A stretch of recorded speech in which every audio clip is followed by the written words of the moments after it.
ನೋಡಪ್ಪ, ನಾನು ಪ್ರಾರಂಭದಲ್ಲೇ ಅವರು ಪಾದಯಾತ್ರೆ ಬೆಂಗಳೂರಿಂದ ಮೈಸೂರಿಗೆ ಪಾದಯಾತ್ರೆ ಮಾಡಿದಾಗ BJP ಜನತಾದಳದವರು ಆವತ್ತೇ ನಾನು ಏನು ಹೇಳಬೇಕು ಎಲ್ಲ ಹೇಳಿದ್ದೇನೆ. ಇದು ರಾಜಕೀಯ ಪ್ರೇರಿತ ಅಂತ. ಅವ್ರದ್ದು ಯಾವುದೋ ಸಿಗ್ನೇಚರ್ ಇಲ್ಲದೆ ಹೋದಾಗ, ಅವ್ರಿಗೆ ಯಾವುದೋ ಸಂಬಂಧ ಇಲ್ಲದೆ ಹೋದಾಗ ಅವ್ರ ಪ್ರಾಪರ್ಟಿಗೆ ಕಳ್ಕೊಂಡವರು ಕ್ಲೇಮ್ ಕೇಳ್ತಾರೆ. ಕ್ಲೇಮ್ ಕೇಳೋದು ನೀವು ಕೇಳ್ತೀರಾ, ನಾನು ಕೇಳ್ತೀರಿ, ಇನ್ನೊಬ್ರು ಕೇಳ್ತಾರೆ. ಅವ್ರು ಕ್ಲೇಮ್ ಕೇಳಿದ್ದಾರೆ, ಅವ್ರು ಕೊಟ್ಟಿದ್ದಾರೆ. ಇಂಥದೇ ಜಾಗದಲ್ಲಿ ಕೊಡಬೇಕು ಅಂತ ಎಲ್ಲರೂ ಇದೆಯಾ? ಆದರೂ ಅವರು ಒಂದು ರಾಜಕೀಯ ಹಿತದೃಷ್ಟಿಯಿಂದ ಆಯ್ತಪ್ಪ ಬೇಡ ಅಂದ್ಬಿಟ್ಟು ಅವರು ವಾಪಸ್ ಸರೆಂಡರ್ ಮಾಡಿದ್ದಾರೆ. ಸೊ ಯಾವುದಾದ್ರು ಏನಾದ್ರು ಒಂದು ಕೇಸ್ ಆಗಬೇಕಾದ್ರೆ ಏನಾದ್ರು ಎವಿಡೆನ್ಸ್ಗಳಿರಬೇಕು. ಏನು ಎವಿಡೆನ್ಸು? ಯಾವ ಎವಿಡೆನ್ಸು ಇಲ್ಲ ಇಲ್ಲಿ. ಸೊ ಲೋಕಾಯುಕ್ತ ಅವ್ರ ಡ್ಯೂಟಿ ಅವ್ರು ಮಾಡಿದ್ದಾರೆ. ಏನಾಯ್ತು ಅವ್ರು ಫೈಟ್ ಮಾಡ್ಕೊಳ್ಳಿ. ಇಟ್ ಈಸ್ ಫುಲ್ಲಿ ಏನು ನಮಗೇನು ಗೊತ್ತಿಲ್ವಾ? ಡೆಲ್ಲಿಯಿಂದ ಕರ್ಕೊಬಂದು ಲಾಯರ್ಗಳನ್ನ ಆರ್ಗ್ಯುಮೆಂಟ್ ಮಾಡಿಸೋದು. ದಿಸ್ ಪ್ಯೂರ್ಲಿ BJP ಜನತಾದಳದ ಪೊಲಿಟಿಕಲ್ ಪ್ಲಾಟ್. ಸೊ ಜಾಸ್ತಿ ದಿನ ಇದು ನಡೆಯಲ್ಲ ಅಷ್ಟೇ. ನೋಡ್ರಿ, ಹೈಕೋರ್ಟ್ ಈಗಾಗಲೇ ಹೇಳಿದೆ, ಸುಪ್ರೀಂ ಕೋರ್ಟ್ ಜಜ್ಮೆಂಟ್ ಇದೆ, ನೋಡಿದ್ದೀರಾ ನೀವು?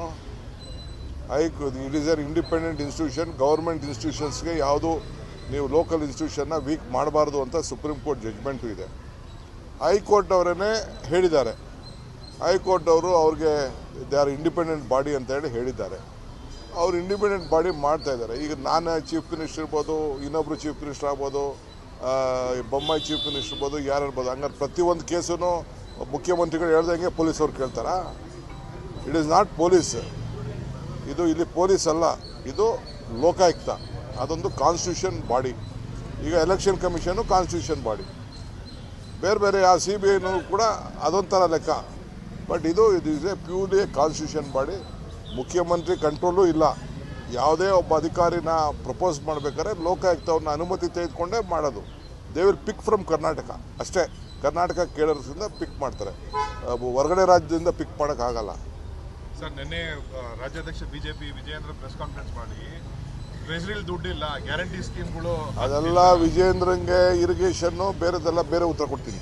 ನೋಡಪ್ಪ, ನಾನು ಪ್ರಾರಂಭದಲ್ಲೇ ಅವರು ಪಾದಯಾತ್ರೆ ಬೆಂಗಳೂರಿಂದ ಮೈಸೂರಿಗೆ ಪಾದಯಾತ್ರೆ ಮಾಡಿದಾಗ BJP ಜನತಾದಳದವರು ಆವತ್ತೇ ನಾನು ಏನು ಹೇಳಬೇಕು ಎಲ್ಲ ಹೇಳಿದ್ದೇನೆ.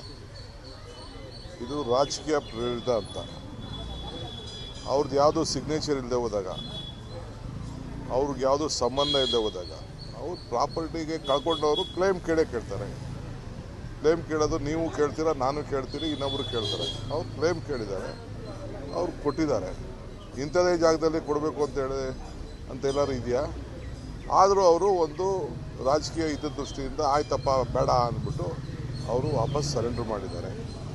ಸೊ ಯಾವುದಾದ್ರು ಏನಾದ್ರು ಒಂದು ಕೇಸ್ ಆಗಬೇಕಾದ್ರೆ ಏನಾದ್ರು ಎವಿಡೆನ್ಸ್ಗಳಿರಬೇಕು. ಏನು ಎವಿಡೆನ್ಸು? ಯಾವ ಎವಿಡೆನ್ಸು ಇಲ್ಲ ಇಲ್ಲಿ. ಸೊ ಲೋಕಾಯುಕ್ತ ಅವ್ರ ಡ್ಯೂಟಿ ಅವ್ರು ಮಾಡಿದ್ದಾರೆ. ಏನಾಯ್ತು ಅವ್ರು ಫೈಟ್ ಮಾಡ್ಕೊಳ್ಳಿ. ಇಟ್ ಈಸ್ ಫುಲ್ಲಿ ಏನು ನಮಗೇನು ಗೊತ್ತಿಲ್ವಾ? ಡೆಲ್ಲಿಯಿಂದ ಕರ್ಕೊಬಂದು ಲಾಯರ್ಗಳನ್ನ ಆರ್ಗ್ಯುಮೆಂಟ್ ಮಾಡಿಸೋದು. ದಿಸ್ ಪ್ಯೂರ್ಲಿ BJP ಜನತಾದಳದ ಪೊಲಿಟಿಕಲ್ ಪ್ಲಾಟ್. ಸೊ ಜಾಸ್ತಿ ದಿನ ಇದು ನಡೆಯಲ್ಲ ಅಷ್ಟೇ. ನೋಡ್ರಿ, ಹೈಕೋರ್ಟ್ ಈಗಾಗಲೇ ಹೇಳಿದೆ, ಸುಪ್ರೀಂ ಕೋರ್ಟ್ ಜಜ್ಮೆಂಟ್ ಇದೆ, ನೋಡಿದ್ದೀರಾ ನೀವು? It is an independent institution. Government ಇನ್ಸ್ಟಿಟ್ಯೂಷನ್ಸ್ಗೆ ಯಾವುದು ನೀವು ಲೋಕಲ್ ಇನ್ಸ್ಟಿಟ್ಯೂಷನ್ನ ವೀಕ್ ಮಾಡಬಾರ್ದು ಅಂತ ಸುಪ್ರೀಂ ಕೋರ್ಟ್ ಜಜ್ಮೆಂಟು ಇದೆ. ಹೈಕೋರ್ಟ್ ಅವರೇ ಹೇಳಿದ್ದಾರೆ. ಹೈಕೋರ್ಟ್ ಅವರು ಅವ್ರಿಗೆ ದೇ ಆರ್ ಇಂಡಿಪೆಂಡೆಂಟ್ ಬಾಡಿ ಅಂತ ಹೇಳಿದ್ದಾರೆ. ಅವ್ರು ಇಂಡಿಪೆಂಡೆಂಟ್ ಬಾಡಿ ಮಾಡ್ತಾ ಇದ್ದಾರೆ. ಈಗ ನಾನು ಚೀಫ್ ಮಿನಿಸ್ಟರ್ ಇರ್ಬೋದು, ಇನ್ನೊಬ್ಬರು ಚೀಫ್ ಮಿನಿಸ್ಟರ್ ಆಗ್ಬೋದು, ಬೊಮ್ಮಾಯಿ ಚೀಫ್ ಮಿನಿಸ್ಟರ್ ಇರ್ಬೋದು, ಯಾರು ಇರ್ಬೋದು. ಹಂಗಾರೆ ಪ್ರತಿಯೊಂದು ಕೇಸೂ ಮುಖ್ಯಮಂತ್ರಿಗಳು ಹೇಳ್ದಂಗೆ ಪೊಲೀಸವ್ರು ಕೇಳ್ತಾರಾ? It is not police. ಇದು ಇಲ್ಲಿ ಪೊಲೀಸ್ ಅಲ್ಲ, ಇದು ಲೋಕಾಯುಕ್ತ. ಅದೊಂದು ಕಾನ್ಸ್ಟಿಟ್ಯೂಷನ್ ಬಾಡಿ. ಈಗ ಎಲೆಕ್ಷನ್ ಕಮಿಷನ್ನು ಕಾನ್ಸ್ಟಿಟ್ಯೂಷನ್ ಬಾಡಿ. ಬೇರೆ ಆ CBIನೂ ಕೂಡ ಅದೊಂಥರ ಲೆಕ್ಕ. ಬಟ್ ಇದು is A purely constitution body. ಮುಖ್ಯಮಂತ್ರಿ ಕಂಟ್ರೋಲು ಇಲ್ಲ. ಯಾವುದೇ ಒಬ್ಬ ಅಧಿಕಾರಿನ ಪ್ರಪೋಸ್ ಮಾಡಬೇಕಾದ್ರೆ ಲೋಕಾಯುಕ್ತವ್ರನ್ನ ಅನುಮತಿ ತೆಗೆದುಕೊಂಡೇ ಮಾಡೋದು. They will pick from Karnataka ಅಷ್ಟೇ. ಕರ್ನಾಟಕ ಕೇಡರ್ಸಿಂದ ಪಿಕ್ ಮಾಡ್ತಾರೆ, ಹೊರಗಡೆ ರಾಜ್ಯದಿಂದ ಪಿಕ್ ಮಾಡೋಕ್ಕಾಗಲ್ಲ. ಸರ್, ನಿನ್ನೆ ರಾಜ್ಯಾಧ್ಯಕ್ಷ BJP ವಿಜಯೇಂದ್ರ ಪ್ರೆಸ್ ಕಾನ್ಫರೆನ್ಸ್ ಮಾಡಿ ಟ್ರೆಜರಿಲಿ ದುಡ್ಡಿಲ್ಲ, ಗ್ಯಾರಂಟಿ ಸ್ಕೀಮ್ಗಳು ಅದೆಲ್ಲ ವಿಜಯೇಂದ್ರಂಗೆ ಇರಿಗೇಷನ್ನು ಬೇರೆದೆಲ್ಲ ಬೇರೆ ಉತ್ತರ ಕೊಡ್ತೀನಿ. ಗ್ಯಾರಂಟಿ ನ್ಯೂಸ್ ಸುದ್ದಿ ಖಚಿತ, ನ್ಯಾಯ ನಿಶ್ಚಿತ.